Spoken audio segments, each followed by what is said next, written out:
இருக்கின்ற பல்வேறு பகுதிகளிலிருந்து வருகின்றிருக்கிறவங்க அனைவருக்கும் அடியேனுடைய பணிவான வணக்கத்தை உங்களுடைய திருவடிகள் குறித்தாக்கி கொண்டு அந்த பெருமக்களே இன்றைய நாளில் இந்த திருத்தொண்டர் புராண வகுப்பு தொடங்க இருக்கக்கூடிய இந்த தருணத்தில் ஏதாவது நூலை பற்றி சொல்லணும், எல்லாம் ஒன்றொன்றுக்கு நமது ஐயா அவர்கள் ஒவ்வொரு பகுதியாக தொட்டு காட்டியிருக்கிறார்கள்.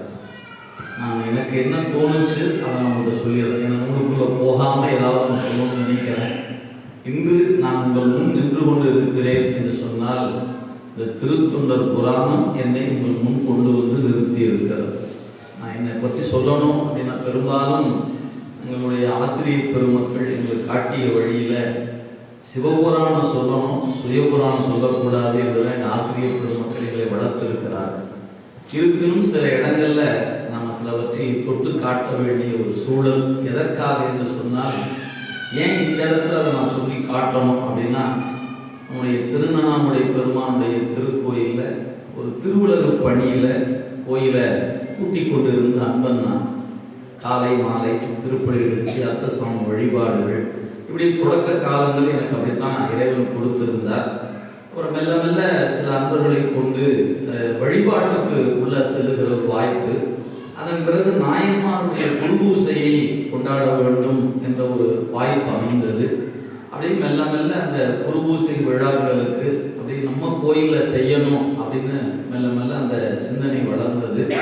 அதன் பிறகு ஒரு காலகட்டத்தில் மாணவர்களுக்கெல்லாம் ஒரு தேவாரம் சொல்லிக் கொடுக்கணும் அப்படின்னு ஒரு சூழல் அமைந்தது.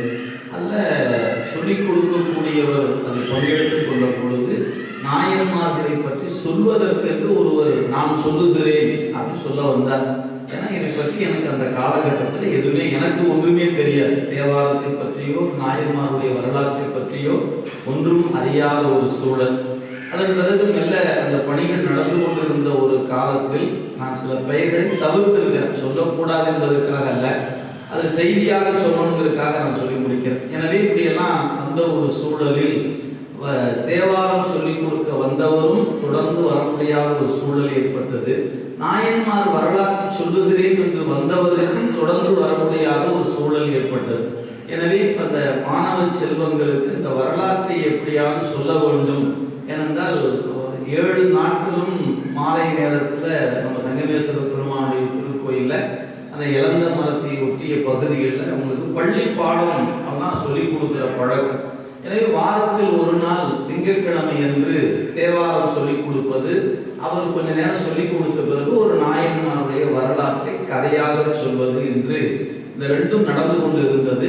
இருவருடைய பங்களிப்பும் வருகிற சூழல் தடைப்பட்ட நிலையில ஒன்றுமே தெரியாத ஒரு சூழல். எனக்கு என்ன ஒரு வாய்ப்புனா, கேட்கக்கூடிய மாணவ செல்வங்களுக்கு என்ன வரலாறு தெரியும், நாம சொல்றோம் வரலாறு அப்படிங்கிற நிலையில தான் இந்த 63 கதைகள் அப்படிங்கிற ஒரு புத்தகத்தை எடுத்துக்கொண்டு நம்ம ஐயா கூட தொடக்கத்தில் சொன்னாங்க. ஒவ்வொருத்தரும் வரும் பொழுது முதல் கதைகளாக படிப்பாங்க, அப்புறம் வேறு வேறு உரைகள் படிப்பாங்க, அப்புறம் சிவகமணி ஐயாவுடைய உரைக்கு வருவார்கள் என்பதை நமது உரையாசிரியர், நமக்கு வகுப்பு நடத்தக்கூடிய ஆசிரியர் நேரடியாக அவருடைய ஸ்கூலுக்கு வந்திருக்கார் என்று தொட்டு காட்டினார். என்னுடைய சூழல் அப்படிதான். அந்த 63 கதைகள் என்ற ஒரு புத்தகத்தை வாங்கி இந்த வாரம் திங்கட்கிழமைக்கு ஒரு கதை சொல்லணும் அப்படின்னு முதல்ல நாயன்மாருடைய வரலாற்றை படித்துட்டு அது நமக்கு என்ன தங்கி நிற்குமோ, நமக்கு எல்லாத்தையும் சொல்ல தெரியாது, நமக்கு என்ன தங்கி நிற்குமோ அந்த குழந்தைகளிடத்துல இன்றைய, ஏன்னா நம்ம ஒரு வருடம் முடியறதுக்குள்ள திருப்பி அடுத்த வருடம் வந்துடும். 63 சொல்றதுக்கு ஒரு வருஷம் பத்தாது நமக்கு. அதனால இப்படி என்னுடைய சூழல் வாரத்துக்கு ஒரு முறை நாயன்மாருடைய கதை சொல்வது, அப்புறம் தேவாரம் சொல்லிக் கொடுக்கணும். சொல்லிக் கொடுக்கறதுனால முடியல. அது ஒரு தருமபுரம் சாமிநாதன் ஐயாவுடைய அந்த கேசட்டை வாங்கி அதை கொஞ்சம் போட்டு, இசையை பற்றி ஒன்றுமே தெரியாது நமக்கு, எது கீழ்சா எது மேல்சா ஒரு சாவும் நமக்கு தெரியாது. இருந்தாலும் எதையாவது ஒன்றை சொல்லணுமே அப்படின்னு சொல்ல தொடங்குகிற பொழுது நமக்கு என்ன இறைவன் அவங்க இசையோடு பாடுவதில் நம்ம அறிவில் எவ்வளவு வாங்கி கொள்ள முடிந்ததோ அதை குழந்தைகளுக்கு சொல்லிக் கொடுக்கலாம் என்று கருதி 7 நாட்களுக்கு 7 முறை 12 பாடலாக, நீங்கள் திங்கட்கிழமை இந்த 12 பாட்டு பாடணும், செவ்வாய்க்கிழமை இந்த 12 பாட்டு பாடணும் என்று 7 நாட்களுக்கு 12 திருமுறை ஒரு தொகுப்பாக கையில எழுதி அவங்களுக்கு ஸ்லேட்ல எழுதி போட்டு அவங்களுக்கு படிக்க சொல்லி அதை எவ்வளவு முடியுமோ அவ்வளவு நமக்கு பார்த்தா எனக்கு ஒரு விளையாட்டுக்காக நான் சொல்கிறேன்.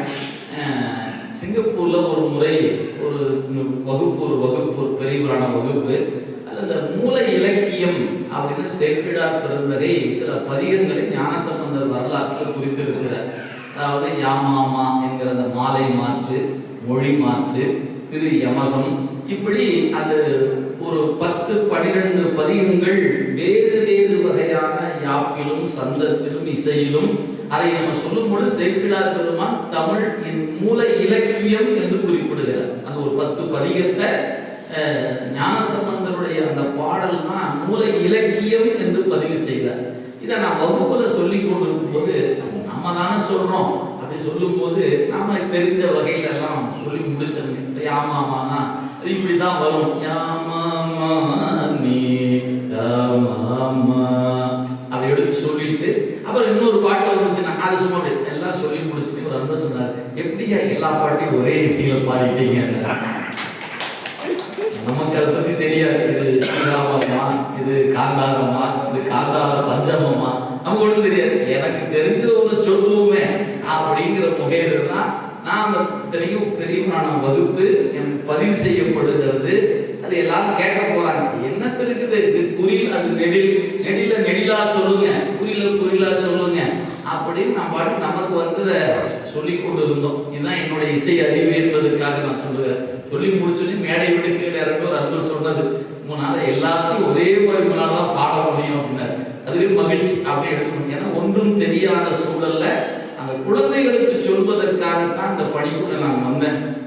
அப்படி வந்த ஒரு காலத்துல இந்த இடத்துக்கு நான் வருவேன் என்று கனவிலும் கருதாத ஒரு சூழல். என்ன சொன்னீங்கன்னா, இந்த பெரிய ஊரானத்தை தொட்டா என்ன ஆகும் அப்படின்னு சொன்னா எனக்கு ஏற்பட்ட ஒரு நிதி உங்களுக்கும் வாய்ப்பு. இதுதான் சொல்றது. இன்னைக்கு நான் இந்த இடத்துல நிற்கிறேன். இந்த இடத்துல நிற்பதற்கு இன்னைக்கு ஆயிரக்கணக்கான அன்பர்களுடைய அன்பு காரணமாக நிற்கிறேன். ஐயா போன்ற பெரியவங்க நெஞ்சுக்குள்ள எங்களை அந்த வாழ்த்துகிற இடத்துல என்னை கொண்டாந்து வைத்திருக்கிறார். அவங்க மனதில் நினைந்து ஒரு வாழ்த்து சொல்லலாம்னு சொன்னா, சரி இவர்கள் நன்றாக இருக்கட்டும் என்று சொல்லுகிற ஒரு பெயர் பட்டியல்ல ஒரு கடைப்பட்ட ஒரு பெயராக இருக்கக்கூடிய இடத்துல பேராசிரியர் பெருமக்கள் நினையக்கூடிய இடத்தில் என்னை கொண்டு வந்து சிவம் வைத்திருக்கிறது. இதற்கு என்ன காரணம் என்று சொன்னார், இந்த தொடக்கம் நாயன்மார்களிடத்தில் இருந்துதான். அந்த பணி கதையாக சொல்ல தொடங்கினோம்.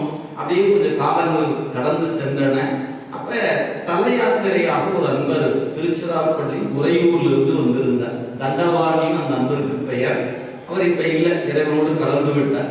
அவர் வந்து சொல்லும்போது ஒரு முறை அந்த அத்துசா வழிபாட்டை கலந்துலாம் வந்து பார்த்துட்டு அப்ப சொல்றாரு, ஐயா நீங்க இந்த மாதிரி கதைகளா சொல்றதை விட நீங்க மூல படிச்சு சொல்லுங்க ஐயா, அதுதான் ரொம்ப நன்றாக இருக்கும் அப்படின்னு அவர் சொல்ல. பெரிய புராணத்துல இல்லாததே இல்லை, எல்லாமே அதுக்குள்ள இருக்கு. நீங்க கதையா சொல்வதை விட்டு விட்டு மூலத்தை படிச்சு சொல்லுங்க. ஐயா நான் படித்தது 12ஆம் வகுப்பு, நமக்கு மூலம்லாம் படிக்கிற அளவுக்கு வாய்ப்பு இல்லை. அதை படிச்சா புரிஞ்சுக்கிற அறிவு கிடையாது. எனவே நமக்கு இது போதும் நான் கருதுறேன் அப்படின்னு. இல்லை நீங்க செய்யுங்கய்யா, கண்டிப்பா உங்களுக்கு அதை படிக்க உங்களுக்கு ஒரு நல்ல ஒரு வாய்ப்பு அமைங்க. சரி இவர் சொல்லிட்டாரே, அப்பதான் அவர் சொல்றார். அவர் தான் முதல் சொல்றார். வேறு சில இடத்துல கேட்டிருந்தாலும் அப்போ ஒரு கருத்து சொல்றாரு, சிவகவிமணி ஐயான்னு ஒருத்தங்க இருக்கிறாங்க, அந்த உரையை வாங்கி படிக்கையான்னு சொல்றாரு. அப்ப நான் இந்த நூல் என்ன விலையா இருக்கும் அப்படிங்கும்போது நான் கேட்ட போது 3500 ரூபாய்ன்னு சொன்னாங்க. அது 3500 ரூபாயா? ஆடசாமி ஆள ஒழுங்கப்பா, நமக்கு இந்த புத்தகமே போதும் அப்படின்னு நிற்கக்கூடிய ஒரு சூழல். அதுக்கப்புறம் மெல்ல நம்முடைய முருங்கையாவுடைய தொடர்புகள்லாம் வந்துச்சு. தமிழ் வழிபாட்டுக்குள்ள வந்தேன். திருமுறை வழிபாடு வரும்போது இந்த வழிபாட்டுக்கு போகும்போது அங்கங்க சில காணிக்கைகள் கிடைக்கும். அது அப்படியே ஒரு சேமிப்பா வரும்போது நான் முதல்ல வாங்கியது CKCயாவுடைய உரை. ஏன்னா ஒரு பெரும் உரைன்னு சொல்றாங்க, நமக்கு ஒண்ணுமே தெரியல. அவன் அந்த புத்தகத்தை வாங்கி விரிச்சு பார்க்கணும் வச்சுங்க, அவன் இலக்கணம் எழுதியிருப்பாரு, சைவ சித்தாந்தத்தில் காண்பாரு, போச்சுட்டா வம்பு. ஏன் சித்தாந்தம்னா ஒண்ணுமே தெரியாது. அவர் எழுதியிருப்பாரு, இது ஞான சாஸ்திரம் கூறும்பாரு. ஞான சாஸ்திரம்னா என்ன தெரியலையே, ஞான சாஸ்திரம் கூறுன்னு போட்டுக்கிறாரே அப்படிங்கிற பிறகுதான் 2001, 2, 3 இந்த 3 ஆண்டுகள் ஈரோட்டுல சைவ சித்தாந்த வகுப்பு நடக்குது அப்படின்னு வேறொரு பணியில் எங்க கரூர்ல ஒரு தமிழ் மாநாடு நடைபெற்றது. அப்பதான் வெங்கடாசலம் ஐயா அவர்கள் அந்த நிகழ்வுல பங்கெடுத்து எடுத்துக்கொண்டாங்க. நாங்கள் அந்த களப்பணியில போய் இருக்கும்போது அப்பதான் அவர் அறிமுகமாகிறார். இங்க ஒரு வகுப்பு நடக்குது வாங்க. நான் அப்பதான் சைவ சித்தாந்த பேரை கேட்டு சரி போய்தான் பார்ப்போமே அப்படின்னு போய் கேட்க போனோம். அப்பதான் பேராசிரியருடைய வகுப்பை கேட்கக்கூடிய ஒரு வாய்ப்பு, அதனுடைய தொடர்ச்சிகள் கிடையாது. நம்முடைய சென்னியப்பனார் ஐயா அவர்கள், வையாபுரி ஐயா அவர்கள் போன்ற ஆசிரியர் பெருமக்களோட தொடர்பு கிடைத்தது. இந்த காலகட்டத்தில் ஈரோட்டுல கு சுந்தரமூர்த்தி ஐயாவுடைய பெரிய புராண தொடர் வகுப்பு நடக்கும். மாதம் ஒரு முறை அவருடைய வகுப்பு நடக்கும். அவர் சொல்லுகிற பாணி இருக்கு பாருங்க, அப்படி கேட்டு ரொம்ப ரசிப்பா உட்கார்ந்து கேட்க வாய்ப்பு கிடைக்கும் போதெல்லாம் போகணும்னு சொல்லி முடிந்தவரை அது அறிந்த பிறகு நிறைவு விழா வரை செல்லுகிற ஒரு வாய்ப்பு அமைந்தது. இப்படி அந்த பெரிய புராணத்தை அவங்க சொல்லுவதை கேட்கக்கூடிய ஒரு வாய்ப்பும், சைவ சித்தாந்தத்துக்கு ஒரு பக்கம் கேட்கிற வாய்ப்பும் கிடைத்த பொழுது சரி இந்த நூலை ஒரு தொடர் வகுப்பாக நாங்கள் சிந்திக்கிற போது முதல்ல பவானியில பண்ணுவோம். ஏன்னா அது நம்ம சொந்த களம். ஏன்னா நம்ம அன்பர்கள் குறை இருந்தாலும் நிறை இருந்தாலும் பிரச்சனை இல்லாத இடம் என்று முதல்ல திருநனாவுல அடியார் கூட்டத்தில் சொல்ல தொடங்கினோம். அப்படி தொடங்கிய ஒன்றுதான் பின்னாளில் பாலக்கோடு என்று ஒவ்வொரு இடங்களுக்காக செல்லுகிற வாய்ப்பு அமைந்தது. அது கூட நம்முடைய திருவண்ணாமலையில காந்திமதி அம்மையார் அவங்க அம்மா இருந்தாங்க. அவங்க இறைவரோடு இன்னைக்கு இரண்டரை கலந்து நிற்கிறார்கள். அவங்க தான் என்கிட்ட முதல்ல சொல்றாங்க, கண்ணா நீ பாலக்கோட்டில் அப்படி கேட்குறாங்க, நீ இங்கிருந்து போய் சொல்லணும் அப்படின்னு சொன்னாங்க. எனக்கு இங்கிருந்து சேலம் ஒரு 1.25 மணி நேரம், அந்த பக்கம் பாலக்கோட்டுக்கு அங்கிருந்து தருமபுரிக்கு 1.5 மணி நேரம் பயணம், அங்கிருந்து ஒரு 1/2 மணி நேரம் பயணம். இங்கிருந்து நம்ம புறப்பட்டு போய் திருப்பி இரவு திரும்பி வரணும், சில சிரமங்கள் இருக்குமே.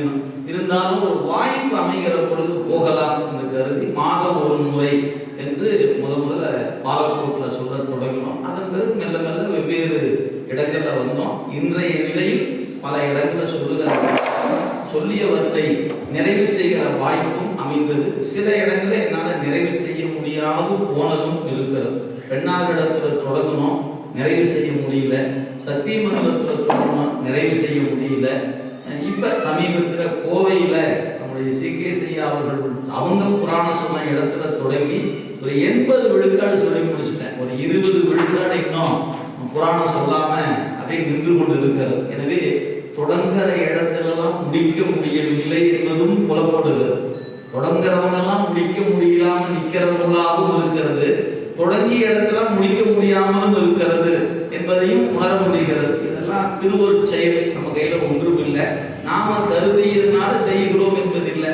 இதை ஏன் சொல்ல வரேன்னா, அன்னைக்கு அந்த நனாவுடை பெருமான்கிட்ட ஒரு சாதாரண ஒரு பணியாளனாக அந்த கோயிலை கூட்டிக் கொண்டிருந்த நிலையில இந்த திருமுறை எனக்கு ஒரு வாய்ப்பு அமைந்தது. இன்னைக்கு நான் உண்பது உடுப்பது எல்லாமே இந்த திருமுறை கொடுத்ததுதான். இந்த பெரிய புராணம் இன்று என்ன செய்திருக்கிறது என்று சொன்னால், எல்லோரும் இன்னைக்கு பெரிய புராணத்தை அப்படியே 4286 பாடலையும் மனப்பாடம் செய்து சொல்லுகிறவர் இன்னைக்கு இருக்கிறார். ஐயா போன்றவங்க உரையே மனப்பாடம் செய்து சொல்லக்கூடிய பெரியவர்கள் பெற்றிருக்கிறோம். ஆனாலும் எனக்குள்ள ஒரு நினைப்பு என்னன்னா, மணிவாச சொல்வது போல எத்துணை பெரியவர்கள் இருந்த பொழுதும் கூட சுந்தரமூர்த்தி சாமி அவதாரம் செய்த இடத்துல ஒரு பணி செய்கிற வாய்ப்பை அவனுடைய கருணை கொடுத்தது. நான் போய் விரும்பி அந்த பணிக்கெல்லாம் போகல. திருப்பணி என்றால் என்னன்னே தெரியாத ஒரு சூழல்.